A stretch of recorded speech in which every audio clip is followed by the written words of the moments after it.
Nosotros somos el grupo número 3 y vamos a estar hablando sobre mejorando las capacidades técnicas para liderar con fundamentos. Nuestro equipo está conformado por Hansel Hernández, Franklin Teriano, Marion Bustamante, Jean Picado y su servidora Cindy Aguirre. Antes de hablar sobre las técnicas para liderar, recordando que mejorando las capacidades técnicas para liderar con fundamentos se refiere a las capacidades, habilidades y conocimientos que debe tener un líder para poder liderar un equipo y llevarlo a un éxito.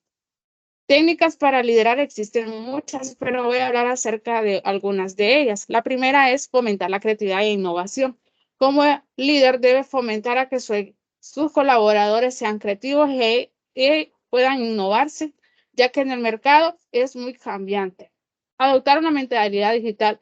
Esto se refiere a adoptar nuevas herramientas y tecnologías e implementarlas para la eficiencia de la empresa. Establecer una cultura digital se refiere a estar dispuesto a aprender y adaptarse a medida que cambian las tecnologías y estrategias. Ser ágil y adaptable. Esto se refiere a que como el mercado es evolutivo, la empresa tiene que poder evolucionar a medida que el mercado lo haga.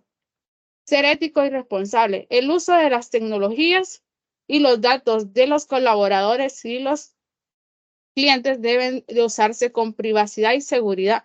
Esto lo debe de fomentar el líder. Empatía y liderazgo emocional. Esto se refiere a conectar con sus colaboradores para poder tener un ambiente laboral positivo y motivador. Tener un enfoque en el cliente. Esto se refiere a ofrecer una experiencia de calidad. Capacidad para liderar equipos virtuales. Una cosa es poder liderar un equipo que se mira todos los días, que se puede conversar con él y tener reuniones donde se puedan visualizar a las personas o convivir con ellas.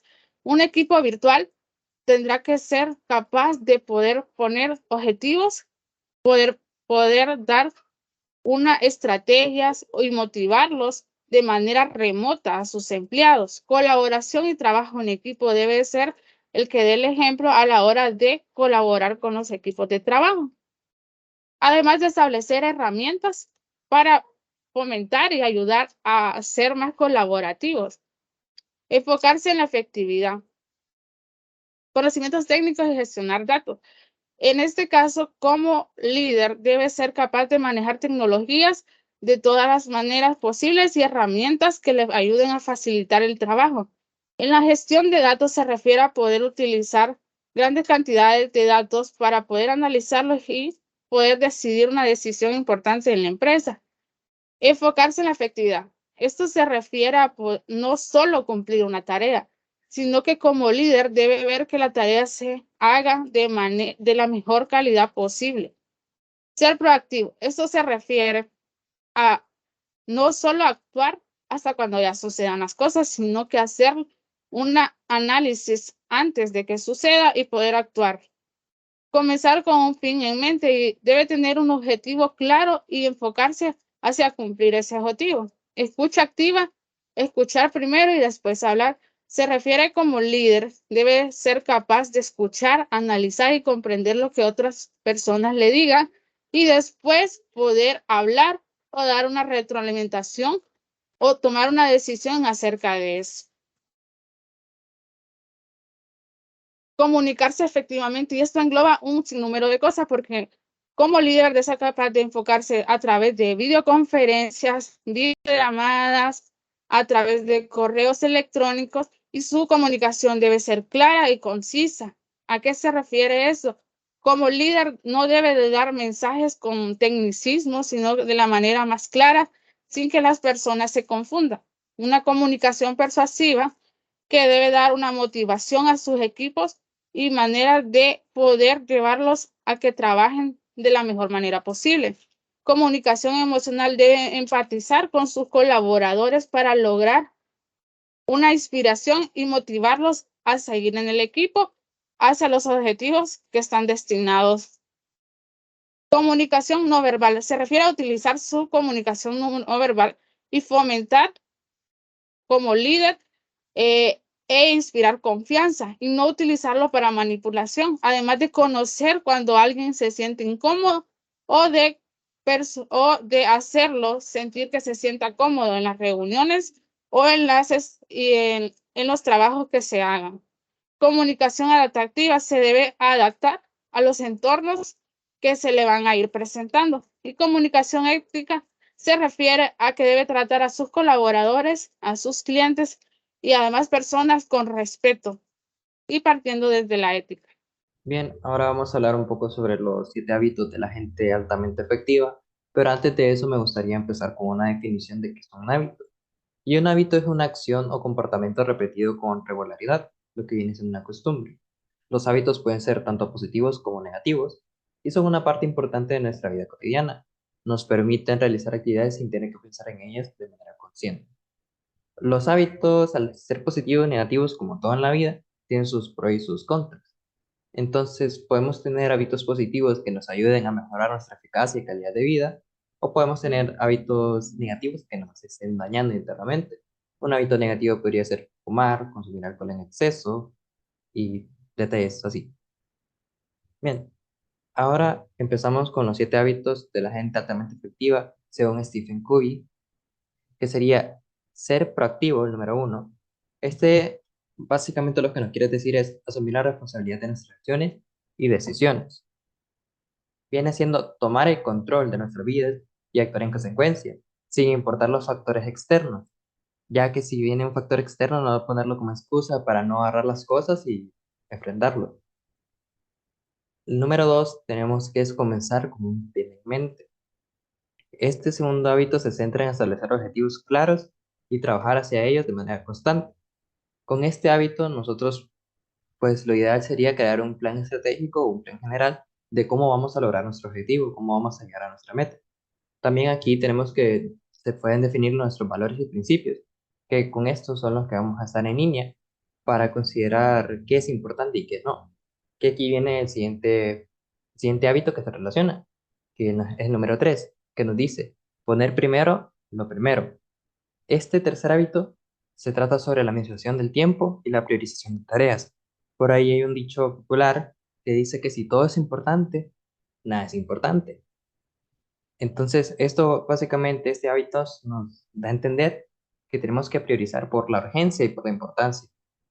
El número 4, pensar en ganar, ganar. Ese es uno que yo en la persona considero que sería uno de los mejores hábitos si todo el mundo lo tuviera. Y dice que es buscar soluciones que beneficien a todas las partes involucradas.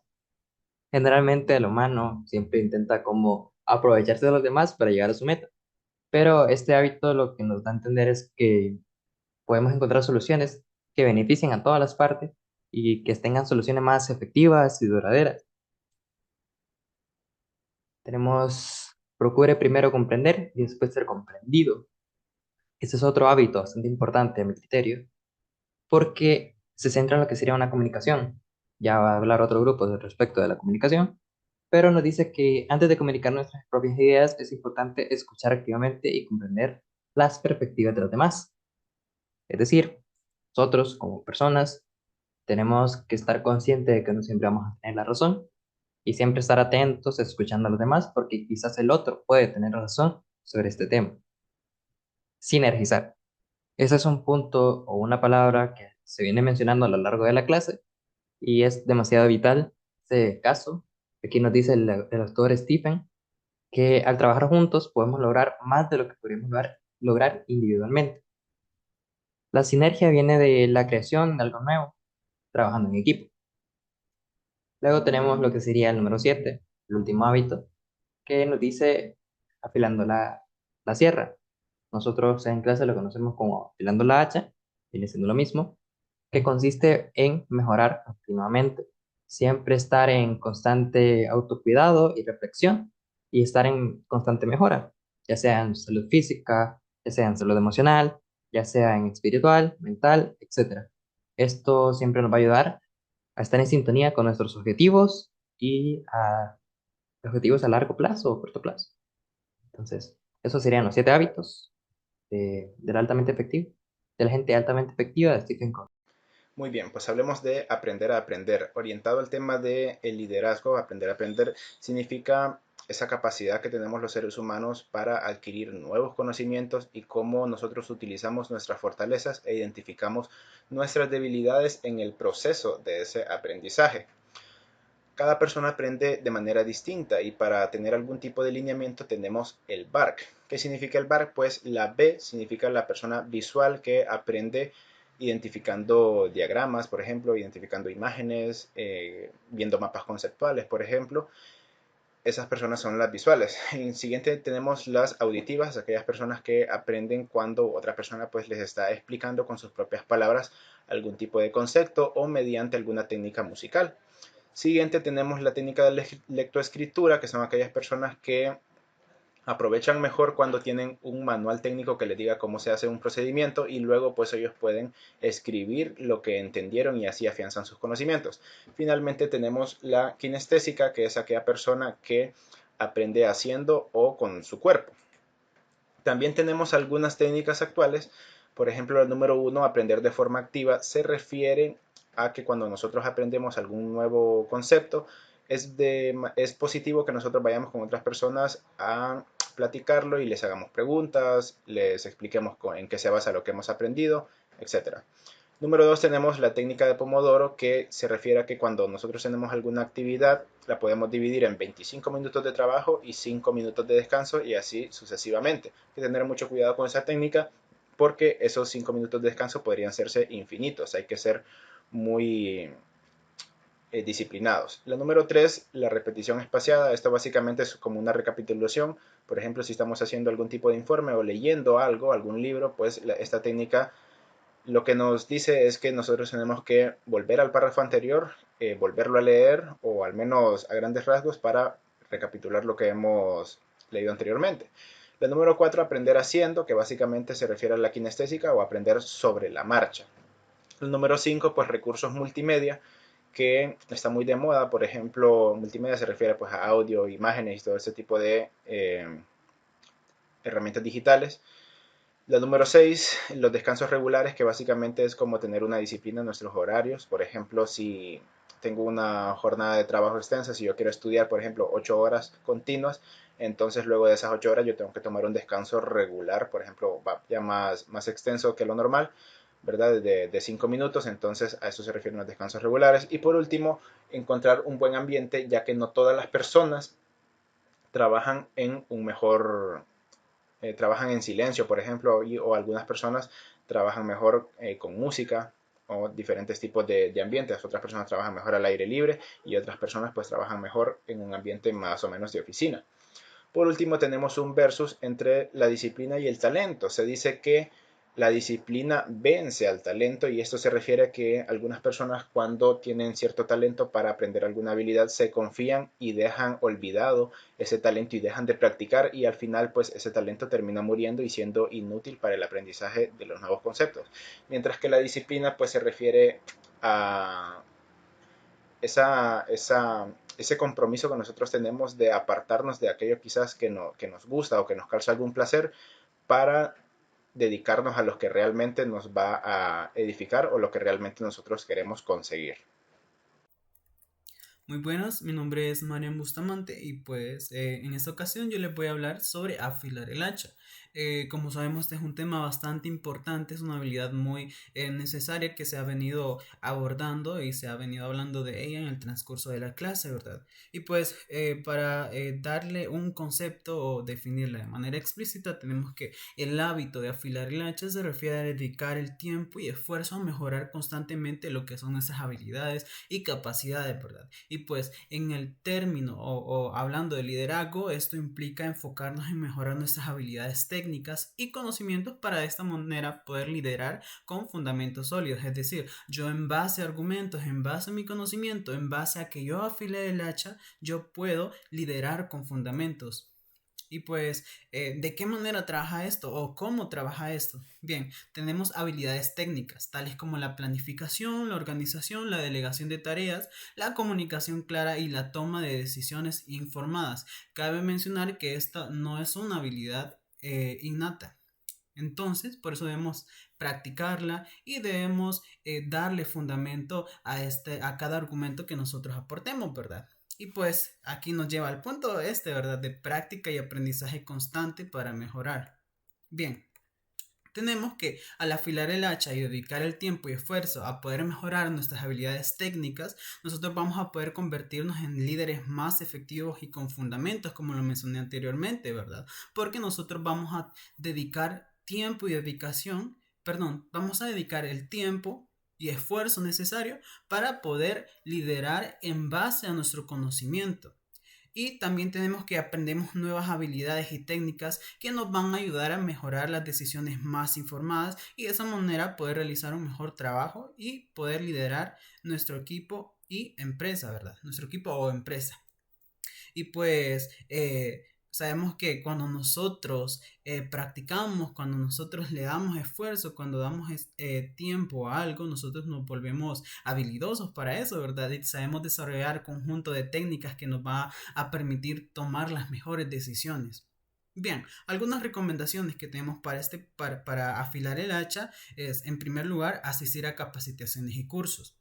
Cuando nosotros estamos bien informados, asistimos a talleres, a conferencias, tenemos certificados, diplomados, etcétera, sobre algún tema en específico, nos volvemos o tendemos a ser profesionales en ese tema como tal, ¿verdad? Y pues cuando se trata de liderar en un equipo para realizar cierto tipo de trabajos, nosotros podemos abocar a este tipo de recursos, ¿verdad? Como son las certificaciones. En segundo lugar, tenemos leer libros y artículos. Sabemos que hay un montón de libros y artículos para poder ser buenos líderes. En este caso, los 7 hábitos de las personas altamente efectivas vendría siendo un claro ejemplo de libros que nos podrían servir para poder mejorar nuestras habilidades, ¿verdad? Y precisamente la habilidad de afilar el hacha, que es una de las habilidades mencionadas en el libro de los 7 hábitos de las personas altamente efectivas. Bien.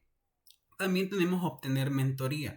Obtener mentoría es un tema bastante importante, ¿verdad? Por ejemplo, nosotros tenemos una mentora que nos apoya a tomar ciertas decisiones en un estudio de mercado, por ejemplo, ¿verdad? Entonces, con esta ayuda profesional nosotros tenemos una perspectiva más clara de las decisiones que podemos tomar, de las decisiones que queremos tomar, ¿verdad? Bien, como cuarto punto tenemos la práctica. Sabemos que cuando nosotros dedicamos tiempo y práctica, como lo mencioné con anterioridad, nosotros nos tendemos a ser personas con más fundamentos o con más argumentos en temas en específico, ¿verdad? Y tenemos en último lugar la autoevaluación, y esto es ponernos a práctica de manera constante. Bueno, no de manera constante, pero sí a menudo. Es decir, poner a prueba estos conocimientos que yo tengo con este tema y de esta manera poder saber cuáles son mis oportunidades, en qué áreas yo tengo que mejorar, cuáles son mis fortalezas. Es como un análisis FODA de lo que yo sé. Bien, y en general es importante saber reconocer que mejorar las capacidades técnicas para liderar con fundamento es un proceso continuo, es decir, o sea, yo tengo que estar aprendiendo, tengo que estar informándome, tengo que estar autoevaluando, me tengo que estar practicando, asistiendo a capacitaciones, leer libros, artículos, etcétera. Y pues esto requiere dedicación, requiere esfuerzo constante. Y pues al afilar el hacha y mejorar estas habilidades, nos podemos convertir en un líder más efectivo y así poder tener un impacto positivo en nuestra organización o en nuestro equipo, ¿verdad? Bien, para finalizar tenemos algunos temas técnicos, ¿verdad? Que es la transformación digital, por ejemplo. Sabemos que es un proceso en que las organizaciones, adoptan o incluyen dentro de sus procesos tecnologías digitales para poder mejorar la eficiencia, la productividad y la satisfacción de sus clientes, ¿verdad? Así como sus procesos como organización, ¿verdad? Y es importante para los líderes comprender que la transformación digital y cómo puede afectar a sus organizaciones esta transformación digital, ¿verdad? Entonces, si nosotros afilamos el hacha en temas para transformación digital, nosotros vamos a poder liderar ese cambio. Por ejemplo, en esta clase, ¿verdad? Que se llama Liderazgo para el Cambio Informático. Si nosotros afilamos el hacha en esta área, nosotros vamos a poder generar cambios informáticos que sean enormes, cambios que realmente valgan la pena. Bien, también tenemos la gestión de proyectos ágiles, pues sabemos que los proyectos ágiles tienen o son un enfoque iterativo, ¿verdad? Repetitivo para la gestión de proyectos que pueden ayudar a estas organizaciones a ser más flexibles y adaptativas, o sea, proporciona muchísima flexibilidad, ¿verdad? Y pues los líderes deben saber y deben comprender cómo se aplican estos principios ágiles a la gestión de los proyectos, ¿verdad? Para ser flexibles y adaptativos y cómo pueden ser implementados en su organización. Y pues, para resumir, afilar el hacha consiste en mejorar constantemente, mejorar continuamente, en buscar la manera de ser más eficiente y de ser mejores líderes, pero con fundamentos, es decir, tener argumentos claros para poder aportar algo, para poder ser un líder con fundamento y con argumentos. Y pues esta sería mi participación, pues mi siguiente compañero va a continuar con la exposición. Un gusto. Un gusto a todos, compañeros e ingeniero. Mi nombre es Hansel Hernández y pues voy a seguir con la exposición. Mi punto es cómo podemos mejorar técnicamente. Para convertirnos en un gran líder, pues se necesita trabajar constantemente las habilidades o las técnicas de liderazgo. Lo primero que uno debe pensar a la hora de aprender cómo ser un buen líder es que, a diferencia de lo que quizás la mayoría de personas dice o cree, los grandes líderes no nacen, sino que estos se hacen, se forman a lo largo del tiempo y de la experiencia. Por ello, a continuación, pues mencionaremos diferentes técnicas o puntos para mejorar técnicamente. Entonces podemos aprender a ser un buen líder. Como primer punto, pues escuchando a nuestro equipo de trabajo. Para aprender a ser un buen líder, debemos de escuchar las críticas y los malos comentarios. Estos deben de convertirse en una fuente de crecimiento personal para la vida de uno. Hablar menos y escuchar más. Algunas veces es mejor no decir nada que decir cualquier cosa que se nos ocurra o cualquier cosa solo por cumplir. En ocasiones se necesita guardar silencio de tal manera que las otras personas también puedan opinar y dar su palabra, hablar. 3. Sé un ejemplo. Conviértete en la persona que quieres que sean los miembros de tu equipo. No hay mejor como ejemplo que los propios actos de uno. Apasionate. Pues con esto nos referimos a que si algo no te apasiona en el área que estás, seguramente estás pues en un lugar equivocado. No podemos aprender a ser un buen líder si el entorno que nos rodea no nos inspira a hacerlo. 5. Sé consistente. Para pasar de un seguidor a un líder se debe de haber congruencia en lo que uno dice, también en lo que uno hace y también en lo que uno piensa. De lo contrario, las personas no van a poder confiar en uno. 6. Tomar decisiones firmes. No dejar que una decisión se prolongue por mucho tiempo. Y una vez que esa decisión se tome, no divagar respecto a esa decisión. 7. Interfiere solo cuando sea necesario. Si confías en tu equipo, que tu equipo pues hará un buen trabajo, hará un buen desempeño, no interfieras en sus asuntos y procesos, al menos que pues se considere necesario. Es importante que ellos tengan la libertad de tomar las decisiones y en caso de quizás cometer algún error, ahí sí pues corregir bajo tu presencia. 8. Identificas tus fortalezas. Para aprender a ser un buen líder, primero debemos de contribuir a nuestro equipo con nuestras fortalezas. 9. Aceptar la incertidumbre. No podemos controlar todos los factores que nos rodean en nuestra área. La mejor manera de lidiar con la incertidumbre radica pues en el poder de nuestra mente. 10. Mantén contacto con tus emociones. Hay que dejar de ser un robot, dejar de aparentar no sentir nada y permitir que las emociones salgan. La inteligencia emocional se trata de pues entender nuestras emociones y no evitarlas. 11. Aprende cómo ser un buen líder escogiendo un equipo que se complemente. De nada sirve tener personas que hagan lo mismo que hace uno. Hay que escoger un equipo que sea interdisciplinario, multidisciplinaria y que pueda trabajar conjuntamente. Hay que buscar quien complemente las debilidades del equipo. Lo más importante es tu equipo de trabajo y cuando uno comprende eso, pues tiene que dar las herramientas, medios y espacios para que esto se pueda cumplir. con las diferentes funciones que uno haga. Así pues permitiremos alcanzar los objetivos de nuestra organización. 13. Sé humilde. Un buen líder no es arrogante y comprende el flujo de todas las cosas. 14. Superar las equivocaciones. Las tuyas, las de uno y los de las demás. Todo el mundo se equivoca. Uno también se equivoca. Y lo importante es aprender de esa lección. 15. Aprender a perdonarte. Luego de haber superado un error, a aprender a perdonarse a uno mismo y trabajar para conseguirlo, pues es lo esencial. La culpa no nos hará solucionar nada.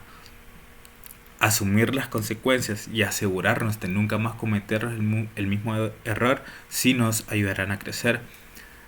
16. Nunca dejes de aprender. Adquiere pues quizás el hábito de la lectura y así asiste a la mayor cantidad de cursos que sean posibles. Invierte en tu conocimiento y en una formación personal.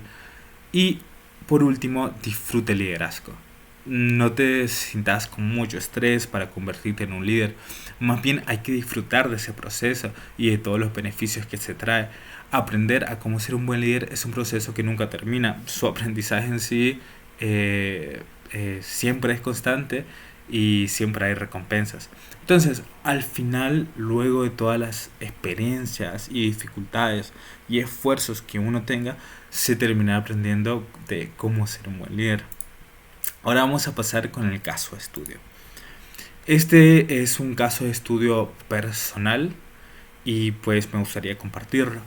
La Fundación Hondureña para el Niño con Cáncer realiza su más grande evento benéfico al año, la mega colecta.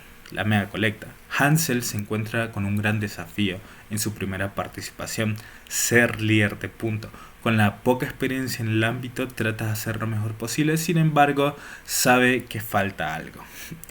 Esto es algo, ese algo es saber cómo aplicar y poner atención a las diferentes técnicas de cómo liderar con fundamento. Claramente se puede notar en los resultados. Como líder de punto yo cumplí con el objetivo y llegué a la meta.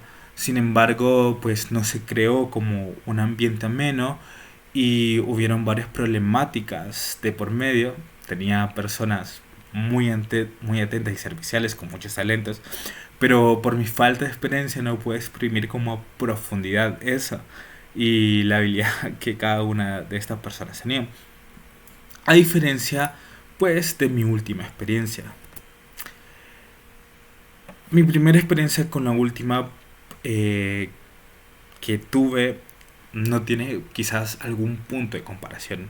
Al ser líder de un punto más grande, pues me comprometí con un buen desempeño, para liderar. También hice práctica de diferentes técnicas, traté de fomentar la creatividad, innovación. Eh, Nosotros creamos carteles, rótulos y varias cosas para llamar la atención de las personas. Me adapté a la personalidad de cada una de las personas que pertenecían a mi grupo y vi su punto más fuerte, así pues los exprimí de buena manera. Tenía un enfoque más seguro y no era simplemente llegar a una meta, sino duplicarla o hasta quizás triplicarla. Desarrollé un entorno de comunicación bastante eficiente y lo mejor es que en todo ese trayecto disfruté el momento.